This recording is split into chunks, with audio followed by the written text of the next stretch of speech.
অত্যাধুনিক computer webcam সহ digital ক্লাসরুমের উদ্বোধন হলো মুর্শিদাবাদের গঙ্গাপ্রসাদ হাই মাদ্রাসায়। এক ক্লিকেই বিশ্বজনীন জ্ঞানের ভান্ডারে শরিক হচ্ছে গ্রামের আয়েশা, রাকিবুল, ফরিদারা।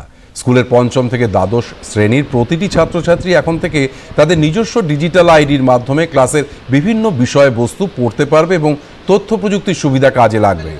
গতকাল এক বর্ণাঢ্য উদ্বোধনী অনুষ্ঠানের আয়োজন করা হয়েছিল বিদ্যালয় প্রাঙ্গণে। উপস্থিত ছিলেন মুর্শিদাবাদের সহকারী বিদ্যালয় পরিদর্শক সেলিম মোহাম্মদ সালেহ।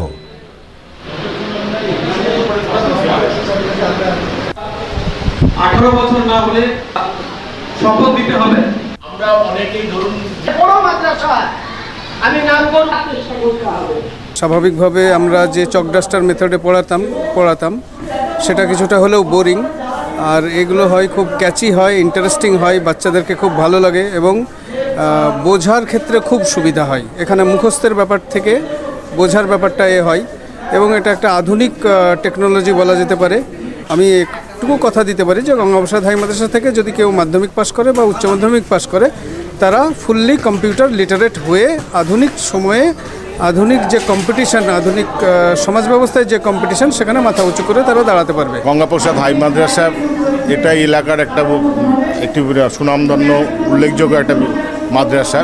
এর পরিচিতি সর্বত্র আছে এবং সরকারি বিভিন্ন কার্যক্রম রয়েছে। সেই কার্যক্রমের অঙ্গ হিসাবে আজকে যেটি জরুরি ছিল যে এখানে স্মার্ট ক্লাসরুম বা ডিজিটাল ক্লাসরুম, সেই সঙ্গে একটি কম্পিউটার ল্যাবের একটা উদ্বোধন অনুষ্ঠান, সেই সঙ্গে এই বাল্যবিবাহ সংক্রান্ত একটা আলোচনা বা সেইটা নিয়ে মূলত আজকের এই সবার মধ্যে আজকের এই সমাবেশ, আমাদের এই আজকের এই কর্মসূচি।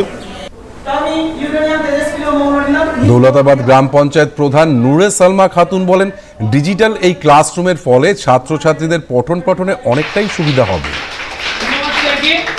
যে ডিজিটাল রুমটি আর কি করা হয়েছে, সেখানে পঠন পাঠনের ক্ষেত্রে বাচ্চাদের মানে ছাত্রছাত্রীদের খুব সুবিধা হবে এবং তারা এগিয়ে যেতে পারবে। কারণ এখন তো প্রায় বাবারা বাচ্চাদেরকে সরকারি স্কুলে তো পড়াতে চান না, কিন্তু এখন এই উন্নতিগুলো দেখে আমার মনে হয় কি যে মা বাবারা তার বাচ্চাদেরকে সরকারি স্কুলে পড়ানোর জন্য আগ্রহ